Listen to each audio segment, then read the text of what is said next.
அனைவருக்கும் வணக்கம். இந்த கதையில் வரும் நிகழ்வைப் போல் எனது நண்பரது வாழ்விலும் நடந்துள்ளது. அவர் பணிபுரியும் இடத்தில் அவரது குழுவினரின் செயல்பாடுகள் திறமையாக இருந்தன.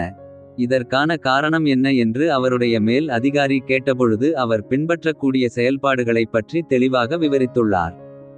அது நல்ல திட்டமாக இருந்ததால் அதை அவருடைய மேலதிகாரி நிறுவனத்திற்கு தெரிவித்து நிறுவனம் அந்த திட்டத்தை செயல்படுத்தும்போது நல்ல பலன் கிடைத்தது.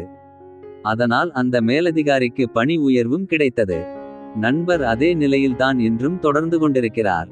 அதற்கு தீர்வு என்ன என்று பிறகு பார்ப்போம். இப்போது கதைக்கு வருவோம். அறிவாளி ஏழையானால் அவன் பைத்தியக்காரன். அதர்வன நாடு என்று ஒரு நாடு இருந்தது. அந்நாட்டை பேய்நாகன் என்ற அரசன் ஆண்டு வந்தான். பேய்நாகன் ஆட்சியில் நாளொரு கொலையும் பொழுதொரு கொள்ளையும் என்று துன்பங்கள் மக்களை ஆட்கொண்டன. கொள்ளைக்காரர்களும் கொலைகாரர்களும் கட்டவிழ்த்துவிட்டது போல் ஒவ்வொரு நாளும் மக்களை துன்புறுத்தி கொண்டிருந்தார்கள். அரசாங்க அதிகாரிகளோ நீதிமுறையில்லாமல் மக்களிடம் பணம் வசூல் செய்வதும் தர மறுப்பவர்களை சிறையில் அடைப்பதுமாக கொடுமையாக நடந்து வந்தார்கள். நீதி கேட்டு வரும் மக்களை அரசன் நடத்திய விதமோ மிக கேவலமாக இருந்தது. நீதி கேட்டு அரசனுடைய அத்தாணி மண்டபத்துக்கு வருவோரிடம் நீ என்ன சாதி என்று கேட்பான் அரசன். மேல் சாதிக்காரனாய் இருந்தால் அவனுக்கு சாதகமாக தீர்ப்பு செய்து தீர்ப்பு வரி என்று நிறைய பணம் பிடுங்கிக் கொள்வான். கீழ்ச்சாதிக்காரனாய் இருந்தால் அவனுக்கு அங்கு நீதியே கிடைக்காது. சிறையும் கசையடியும் மற்ற தண்டனைகளும் தான் மிஞ்சும். இப்படிப்பட்ட பேய் நாகனை அவனுடைய அரச சபையில் இருந்த புலவர்கள் மனுநீதி தவறாமல் அரசாளுகிறான் என்று பாராட்டி பாடுவார்கள். இந்த மனுநீதியின் கொடுமையை அந்த அதர்வன நாட்டு மக்கள் நிறையவே அனுபவித்தார்கள். அரசாட்சியின் கொடுமை தாங்காமல் நாட்டை விட்டு அகதிகளாய் ஓடிப்போனவர்கள் வேறு நாடுகளில் நன்றாக வாழ்ந்தார்கள். சொந்த நாடு என்று அங்கேயே இருந்தவர்கள் பெருந்துன்பங்களை தாங்கிக் கொண்டு இருந்தார்கள். மக்களை கொள்ளையடிக்கும் அமைச்சர்களும் அதிகாரிகளும் மட்டுமே அங்கே தாய் நாட்டு பற்று உள்ளவர்களாய் இருந்தார்கள். நீதி கேட்டவர்கள் நாட்டு துரோகிகள் என்று பழிக்கப்பட்டார்கள். இப்படிப்பட்ட அதர்வன நாட்டின் மீது பக்கத்து நாடான கஞ்சபுரி அரசன் ஒரு முறை படையெடுத்து வந்தான். ஒற்றர்கள் மூலம் கஞ்சபுரி அரசன் பஞ்சமுகன் படையெடுத்து வரும் செய்தியறிந்தான் பேய் நாகன். உடனே தன் அமைச்சர்களையும் தளபதிகளையும் அழைத்தான். கஞ்சபுரி அரசனை 3 நாட்களுக்குள் துரத்தி அடிக்க வேண்டும். இல்லாவிட்டால் உங்கள் அனைவரையும் என் வாளால் கொன்று போடுவேன் என்றான். அமைச்சர்கள் அஞ்சினர். படை தலைவர்கள் பயந்தனர். கஞ்சபுரி அரசன் பஞ்சமுகனிடம் படைகள் அதிகம். அத்துடன் போர்த்தந்திரங்கள் அறிந்தவன். நிறைய ஆயுதங்கள் அவனிடம் உள்ளன. அவன் சுற்றிலும் உள்ள நாடுகளை ஒவ்வொன்றாக அடிமைப்படுத்தி வருகிறான். அவனிடம் சமாதான ஒப்பந்தம் செய்து கொண்ட அரசர்களை அவன் மன்னித்து விடுவான். நிறைய கப்ப பணம் வாங்கிக் கொண்டு போரிடாமல் திரும்பி போய்விடுவான். எதிர்த்து போரிட்ட நாட்டை அடிமைப்படுத்தி அரசர்களையும் அமைச்சர்களையும் கழுவில் ஏற்றிக் கொள்வான். மக்களை கொள்ளையிட்டு பொருள்களை வாரி எடுத்துக்கொண்டு போய்விடுவான். அவனுடன் சமாதானமாக போவது நல்லது என்று ஓர் அமைச்சர் கூறினார்.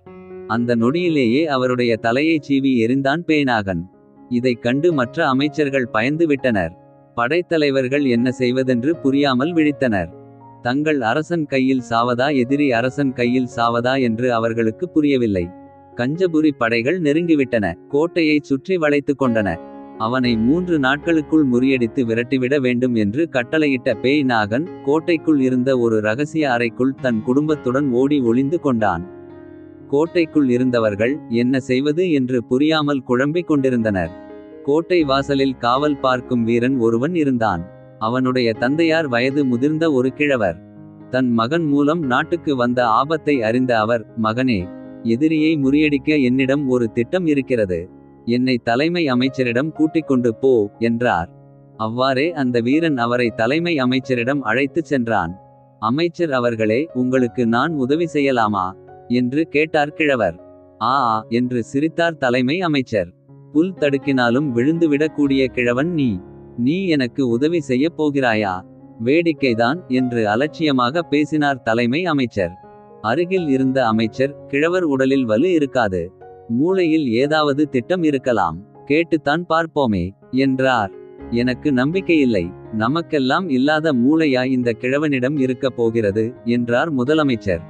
எதற்கும் கேட்டு பார்ப்போம். சரியான வழி சொல்லாவிட்டால் இப்போதே இந்த கிழவனை இந்திரலோகத்துக்கு அனுப்பிவிடலாம் என்றார் படைத்தளபதி. சரி, உன் திட்டம் என்ன சொல். உன் திட்டம் சரியில்லை என்றால் இப்போதே தலையை சீவிவிடுவேன் என்றார் தலைமை அமைச்சர். அமைச்சரே, எனக்கு நிறைய ஆட்கள் கொடுங்கள். ஒரு சுரங்கப்பாதை அமைக்கிறேன். சுரங்கப்பாதை கதவின் சாவியை என்னிடம் கொடுங்கள். சுரங்கம் அமைத்த பிறகு என்னை கோட்டைக்கு வெளியே தள்ளிவிடுங்கள். நான் சுரங்கப்பாதை வழியாக எதிரி படைகளை உள்ளே வரச் சொல்கிறேன். அப்போது ஒருவர் பின் ஒருவராக நுழையும் எதிரி வீரர்களை நம் வீரர்கள் வெட்டி வீழ்த்தட்டும் என்றார் அந்த கிழவர். இது நல்ல சூழ்ச்சி என்று அமைச்சர்களும் படைத் தலைவர்களும் ஏற்றுக்கொண்டார்கள். கிழவர் ஆட்களை வைத்து சிறிய சுரங்கப்பாதை ஒன்றை அமைத்தார். சுரங்க கதவை பூட்டி அதன் சாவியை தன் இடுப்பில் செருகிக் கொண்டார். அவர் திட்டப்படியே கிழவரை கோட்டைக்கு வெளியே தள்ளிவிட்டார்கள். வெளியில் வந்து விழுந்த கிழவரை கஞ்சபுரி வீரர்கள் சூழ்ந்து கொண்டனர். என்னை உங்கள் அரசரிடம் அழைத்துச் செல்லுங்கள் என்று கிழவர் கேட்டுக்கொண்டார். அவ்வாறே அவர்கள் பஞ்சமுகனிடம் அவரை அழைத்துச் சென்றார்கள்.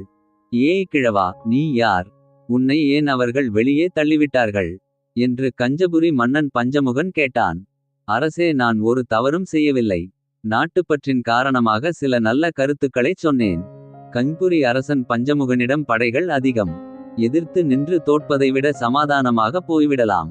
பொருள்கள் நாசமாகாமல் உயிர்கள் வீணாக கொல்லப்படாமல் காப்பாற்றி விடலாம். நம்மால் வெற்றி பெற முடியாத போது சமாதானமாக போவது நல்லது என்று சொன்னேன். அவர்கள் என்னை துரோகி என்று பிடித்து தள்ளிவிட்டார்கள் என்று சொன்னார் கிழவர். சரி, இப்போது என்ன செய்யப் போகிறாய் என்று கேட்டான் கஞ்சபுரி அரசன் பஞ்சமுகன். அரசே, ஆட்சி செய்பவர்களின் மூடத்தனத்தினால் நாட்டு மக்கள் வீணாக அழிவதையோ கொள்ளையடிக்கப்படுவதையோ நான் விரும்பவில்லை. நான் உங்களுக்கு ஒரு உதவி செய்கிறேன். புதிதாக ஒரு இரகசிய சுரங்கம் அமைத்திருக்கிறார்கள். அதன் சாவி என்னிடம்தான் இருக்கிறது. நீங்கள் பொதுமக்கள் வீடுகளில் சூறையிடுவதில்லை என்று எனக்கு வாக்கு கொடுங்கள். நான் சுரங்க பாதையின் சாவியை தருகிறேன். அதன் வழியாகச் சென்று அரசரையும் அமைச்சர்களையும் அதிகாரிகளையும் கைது செய்து விடுங்கள். ஆட்சி எவ்வித போராட்டமும் இல்லாமல் உங்கள் கைக்கு வந்து விடும் என்றான் கிழவன். கிழவா, சுரங்க பாதை எங்கே இருக்கிறது? அரசே, நான் இப்போதே தங்களை அழைத்துச் சென்று சுரங்க பாதையை திறந்து விடுகிறேன். எனக்கு வாக்கு கொடுங்கள் என்றான் கிழவன். சரி சரி, நீ சுரங்க பாதை இருக்கும் இடத்திற்கு எங்களை அழைத்து கொண்டு செல் என்றான் பஞ்சமுகன். கிழவன் அழைத்துச் சென்றான். சுரங்க பாதையை திறந்து விட்டான். அந்த சிறிய சுரங்க பாதையினுள் முதலில் பஞ்சமுகன் சென்றான். அவனைத் தொடர்ந்து படைத்தளபதிகள் சென்றார்கள். தொடர்ந்து படைவீரர்கள் சென்றார்கள். ஒருவர் பின் ஒருவராகச் சென்று சுரங்க பாதையை விட்டு வெளியில் வந்தவுடன் அங்கு தயாராக காத்திருந்த அதர்வன நாட்டு வீரர்கள் அவர்களை இழுத்து போட்டு வெட்டி கொன்றுவிட்டார்கள். இவ்வாறு கஞ்சபுரி நாட்டு வீரர்கள் எல்லோரும் ஒருவர் பின் ஒருவராகச் சென்று வெட்டுப்பட்டு இறந்தார்கள். கிழவனின் தந்திரத்தால் கஞ்சபுரி அரசனும் அரசனுடைய படை வீரர்களும் ஒருவர் கூட மிஞ்சாமல் வெட்டி கொல்லப்பட்டார்கள். அதர்வன நாட்டில் பேய்நாகன் ஆட்சி நீடித்தது. மறுநாள் கிழவன் அரசவைக்கு வந்தான். அரசன் பேய்நாகன் வெற்றி தேடித்தந்த அமைச்சர்களுக்கும் படைவீரர்களுக்கும் பரிசுகள் கொடுத்து கொண்டிருந்தான். தலைமை அமைச்சர் கிழவன் மண்டபத்திற்குள் நுழைவதை பார்த்தார். அவர்தான் எதிரிகளை முறியடித்ததாக கூறி மன்னன் பேய்நாகனிடம் பெரிய பரிசுகளை வாங்கிக் கொண்டிருந்தார். கிழவன் வந்தால் தன் சூழ்ச்சி தெரிந்துவிடும் என்று அஞ்சினார்.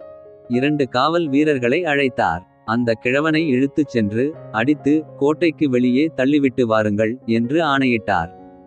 அவ்வாறே அந்த காவல் வீரர்கள் அவரை பிடித்து இழுத்துச் சென்றார்கள். கோட்டைக்கு வெளியே கொண்டு சென்றார்கள். உடல் முழுவதும் காயம் ஏற்படுபடி நையப்புடைத்தார்கள். ஒரு பள்ளத்தில் தள்ளிவிட்டு சென்றார்கள். கிழவர் மயக்கம் அடைந்துவிட்டார்.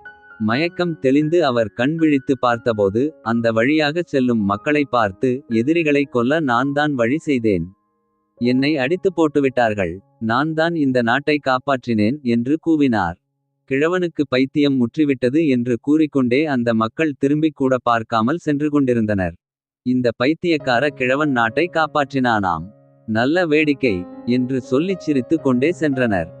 ஏழை அறிவாளியாக இருப்பதே பைத்தியக்காரத்தனம் என்று தனக்குத்தானே கூறிக்கொண்டார் கிழவர். தீயவர்களுக்குச் செய்யும் உதவி தீமைக்கே வித்தாகும்.